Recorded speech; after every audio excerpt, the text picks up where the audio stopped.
Hello everyone. तो आप सभी का तहे दिल से स्वागत है मेरे चैनल डियर सर में। आज की इस वीडियो में हिस्ट्री ऑफ इंडिया सी 1550 से 1700 की लेटेस्ट एग्जाम पैटर्न को डिस्कस करने वाले हैं, जो कि आपका बीए प्रोग्राम हिस्ट्री का डीएससी का माइनर का सब्जेक्ट है, जो कि सेमेस्टर 4 में आपका आ जाता है। और आपकी जो टाइम ड्यूरेशन 3 घंटे की रहने वाली है इस पेपर की, और मैक्सिमम मार्क्स आपके 90 रहेंगे, यानी कि 90 मार्क्स का आपका पूरा पेपर रहेगा। और क्वेश्चन जितने भी आपको अटैम्प्ट करने कितने करने मैं आपको बता देता हूँ। स्टूडेंट मस्ट अटैम्प्ट 4 क्वेश्चन, यानी कि 8 क्वेश्चन टोटल रहेंगे इसमें।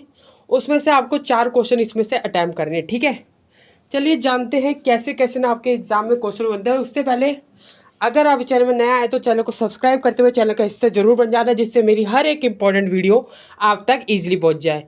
और साथ ही साथ अगर आपने वीडियो को लाइक नहीं करा है तो वीडियो को लाइक ज़रूर कर देना, क्योंकि वीडियो को लाइक करने से क्या होता है, जो आपके इंपॉर्टेंट क्वेश्चन है और जल्दी से जल्दी आपके एग्ज़ाम पे आपके हेल्प करेंगे। तो स्टार्ट करते हैं आज के most important latest exam pattern को।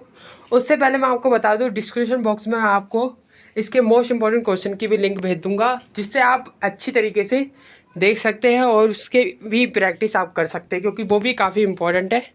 और मोस्ट इम्पॉर्टेंट क्वेश्चन में से इसमें से बहुत सारे क्वेश्चन आपके एग्ज़ाम में देखने को मिलेंगे। तो चलिए जानते हैं कैसे पेपर में आपका क्वेश्चन बने थे। जो मैंने मोस्ट इम्पॉर्टेंट क्वेश्चन में आपको करवाया था, वो क्वेश्चन पहला आ गया आपका। अपने अध्ययन के काल में जागीरदारी व्यवस्था, बताया था कि जागीरदारी व्यवस्था आएगा। निरंतरण व परिवर्तन व चर्चा कीजिए, यानी कि अपने अध्ययन के काल में जागीरदारी व्यवस्था के निरंतरण व परिवर्तन पर चर्चा कीजिए, यानी कि discuss the continuity and change in jagirdari system during the period of study. तो ये इंपॉर्टेंट क्वेश्चन है जो मैंने आपको करवाया था। और देखिए ये क्वेश्चन मैंने आपको बताया था, as it is same to same ये क्वेश्चन आ गया, पूरा डिट्टो वही आया है। अकबर के राजपूतों के संबंध की आलोचनात्मक व्याख्या कीजिए, इंपॉर्टेंट है। Critically analyse Akbar relation with Rajputs, कि अकबर के राजपूतों के साथ क्या संबंध थे, अकबर क्या करता था, उससे राजपूतों के साथ संबंध कैसे बनाता था, वो आपको इसमें ही वही सारा का सारा एक्सप्लेन करना है। पहले आपको हेडिंग देनी है इंट्रोडक्शन में कि अकबर कौन था, ठीक है। फिर आपको ये बताना है कि उसके साथ राजपूतों के साथ क्या संबंध थे, वो वैवाहिक संबंध बनाता था, यानी कि राजपूतों की पुत्रों से आपको शादी करता था तो उसके साथ संबंध बनाता था वो।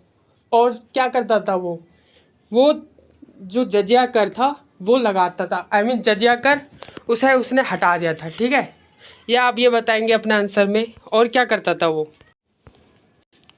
वो सभी धर्मों को बराबर मानता था, ठीक है। ये आप बता सकते हैं इस आंसर में। और क्या करता था वो कहता था कि कोई भी इंसान किसी से भी विवाह कर सकता है, वो कोई रोक टोक नहीं करता था, ठीक है।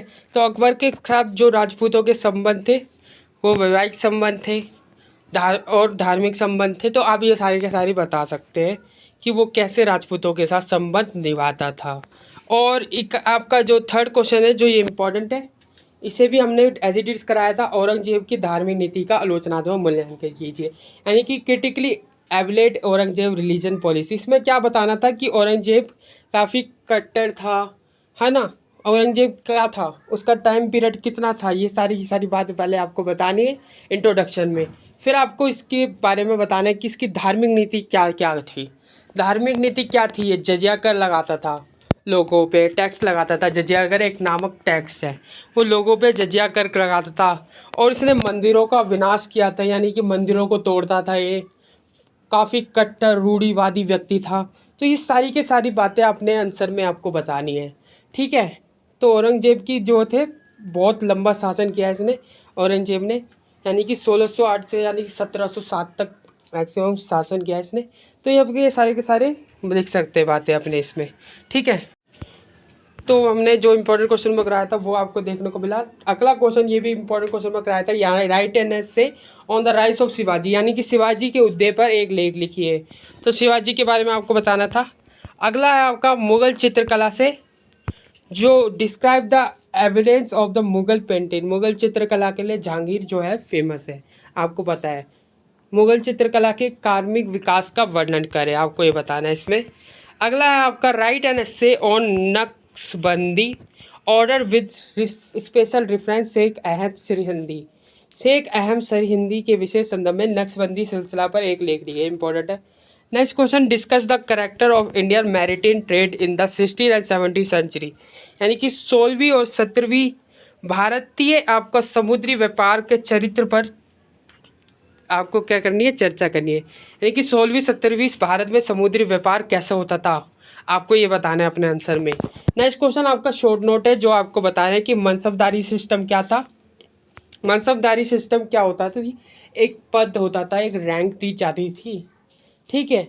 जो भी नौकरशाही लोग होते थे उनको एक रैंक दी जाती थी उनके दो आधार में, एक व्यक्तिगत आधार पे, एक जातिगत आधार में। तो ये सारी की सारी बातें आपको बतानी है ना, कि कितने मनसब दी जाती थी उन्हें, ये सारी के सारे आपको इस पर शॉर्ट नोट में बतानी है। दूसरा है आपका सुले कुल की नीति, तो ये आपको ये बताना है सुले कुल की एक नीति होती थी, तो इसके बारे में। तीसरा लाल किला है, रेड फोर्ट।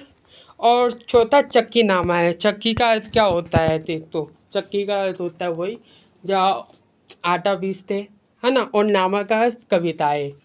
तो जो जो वहाँ की जो स्त्रियाँ होती थी, महिलाएं होती थी, तो वो क्या करती थी, जो पीसते समय हाँ जो काम करती थी तो वो गाना गाया करती थी, तो उसी को ही चक्की नामा के नाम से फेमस होने लगा वो, ठीक है। वही आपको बताना है। और हो सकता है यहाँ पर आपको चरखा नामा भी दे दिया जाए शॉर्ट नोट में, तो अच्छी तरीके से प्रिपेयर करना। वैसे चरखा नामा ज़्यादा आता नहीं है, चक्की नामा को ही ज़्यादातर आपके एग्ज़ाम में पूछा जाता है। तो एक बार दोनों को प्रिपेयर कर लेना क्योंकि काफ़ी इंपॉर्टेंट है आपका। और मनसबदारी सिस्टम, चक्की नामा, चरखा नामा, लाल किला, सुले कुल की नीति, तो ये सारी के सारे जो इंपॉर्टेंट क्वेश्चन मैंने आपको करवाए, इससे प्रिपेयर कर लेना। और मोस्ट इंपॉर्टेंट क्वेश्चन की वीडियो जरूर देख लेना प्लीज़। अगर डिस्क्रिप्शन बॉक्स में आपको लिंक मिल जाती है तो उस तरह से देख लेना। अगर डिस्क्रिप्शन बॉक्स में लिंक बाई चांस नहीं मिलती है तो आप वीडियो के प्लेलिस्ट में जाके ज़रूर देख लेना, ठीक है। और स्टार्ट करते हैं और भी लेटेस्ट पैटर्न को। एक और पैटर्न था जो मैं आपको दिखलाना है, और उसे भी आप प्रिपेयर कर लेंगे तो आपको जो पूरा सिलेबस कवर हो जाएगा और अच्छी तरीके से आप एग्ज़ाम में स्कोर कर पाएंगे। इस पेपर में तो आप 80 या फिर 70 मार्क्स ईजी तरीके से ला सकते हैं अगर आपने पूरे पैटर्न को समझ लिया, अच्छी तरीके से प्रिपेयर कर लिया तो, ठीक है। चलिए जानते हैं और इम्पोर्टेंट क्वेश्चन। तो ये दूसरा पैटर्न है, इसमें भी आपको 4 क्वेश्चन करने थे, देख सकते हैं आप। ये आपका इवनिंग शिफ्ट का क्वेश्चन पेपर है। चलिए देखते हैं इसमें क्या क्वेश्चन पूछा जाता है। 16वीं और 17वीं शताब्दियों में जो मनसबदारी व्यवस्था थी उसके उत्पत्ति व विकास का विश्लेषण कीजिए। देखिए इसमें भी मनसबदारी व्यवस्था पूछा गया है, बस क्वेश्चन को घुमाया गया है, ठीक है। नेक्स्ट क्वेश्चन, राजपूतों के साथ अकबर के संबंधों व आलोचनात्मक मूल्यांकन कीजिए। देखिए ये क्वेश्चन 100%, ये क्वेश्चन जो है एग्जामिनर का फेवरेट है, तो ये क्वेश्चन आपके एग्जाम में देखना ही पड़ता है। और ये वाला भी क्वेश्चन एग्जामिनर का फेवरेट है, तो ये क्वेश्चन भी आपके एग्जाम में 100% एग्ज़ाम में देखने को मिलता है। तो प्लीज़ इन दोनों क्वेश्चन को छोड़ना मत। ये क्वेश्चन आपको अगर आ गया तो आप इजी तरीके से लिख पाएंगे। राजपूतों के साथ अकबर के क्या संबंध थे, या फिर अकबर की राजपूती नीति बताइए। आपको क्वेश्चन को कैसे भी करके घुमा के दिया जा सकता है, बट क्वेश्चन पूछेगा तो यही पूछेगा, ठीक है। अगला क्वेश्चन, अकबर की धार्मिक नीति पे एक लेख लिखिए। देख भाई, अकबर की धार्मिक नीति की आलोचनात्मक मूल्यांकन करें, या फिर अकबर की धार्मिक नीति पर एक लेख लिखिए। अकबर की धार्मिक नीति क्या है, जो मैंने अभी आपको बताई वो सारी की सारी अकबर की धार्मिक नीति है। वो रूढ़िवादी व्यक्ति था, मंदिरों का विनाश करता था, और वो जजिया कर लगाता था, और वो सभी धर्मों को मतलब बढ़ावा नहीं देता था, ओनली अपने इस्लाम धर्म को ही बढ़ावा देता था ज़्यादातर, ठीक है। इस्लाम धर्म को आप अपना बढ़ावा देता था, और लोगों को वो त्योहारों नहीं मनाने देता था, जैसे दिवाली होली वगैरह हो गया, तो उनके लिए वो साफ मना करता था। और बहुत इसने अत्याचार करे लोगों पे, तो आपको सारी की सारी बातें बतानी है इसमें। अगला है आपका 17वीं शताब्दी में मुगल मराठा संबंधों की विवेचना कीजिए। तो इम्पोर्टेंट है आपका डिस्कस द मुगल मराठास। तो मराठास वाले चैप्टर को जरूर पढ़ लेना। रिलीजियस इन 17th सेंचुरी, क्वेश्चन को घुमा के पूछा जाएगा, लेकिन क्वेश्चन पूछा ही जाएगा आपसे, ठीक है। नेक्स्ट क्वेश्चन आपका है, explain the characterize feature of architecture with special reference to Red Fort. यानी कि वास्तुकला के विशिष्ट तत्वों को लाल किला किस विशेष संदर्भ में समझाइए। देखिए मॉर्निंग शिफ्ट में आपका ये पेपर जो था, ये लाल किला वाला शॉर्ट नोट में पूछा था, अब देखिए लॉन्ग में पूछा गया है, ठीक है। तो देख सकते हैं आप। नेक्स्ट क्वेश्चन आपका देखिए, इसमें दोनों ही चीज़ पूछा गया आपका, वो भी शॉर्ट में नहीं लॉन्ग में। जो मॉर्निंग शिफ्ट का पेपर था उसमें शॉर्ट में पूछा गया था कि चक्कीनामा की बताइए, ऐसे लेख लिखिए।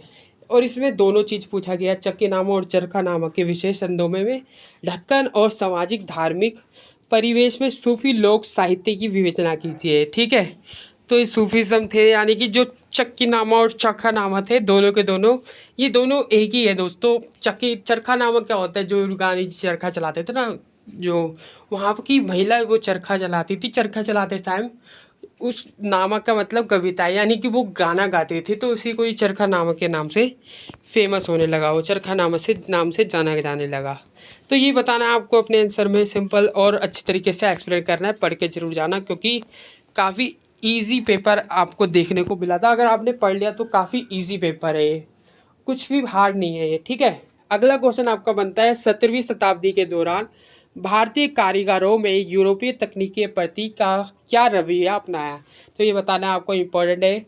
इसमें कितने क्वेश्चन करने हैं आपको, 4 ही तो करने हैं। अगर आपने अच्छे तरीके से प्रिपेयर कर लिया तो आप अच्छी तरीके से 4 क्वेश्चन के अटैम्प्ट कर पाएंगे, और आपको लगेगा कि यार मुझे सब कुछ आता है इस एग्ज़ाम में, क्योंकि काफ़ी ईजी पेपर आया था आपका ये। नेक्स्ट क्वेश्चन है आपका शॉर्ट नोट। शॉर्ट नोट में आपको लिख सकते हैं कि अकबर का गुजरात अभियान एग्जाम में पूछा जा सकता है, मजहर पूछा जा सकता है, मुगल चित्रकला पूछा जा सकता है, समुद्री व्यापार पूछा जा सकता है। ठीक है, ये काफ़ी इंपॉर्टेंट है आपका, जो मैंने आपको बता दिया है।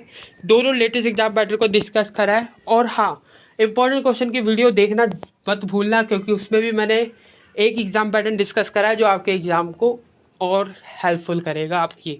तो आई होप आपको वीडियो अच्छी लगी हो, ज़्यादा से ज़्यादा लाइक कर लेना, शेयर कर देना। Thanks for watching this video. मिलते हैं नेक्स्ट वीडियो में और भी इंपॉर्टेंट क्वेश्चन के साथ।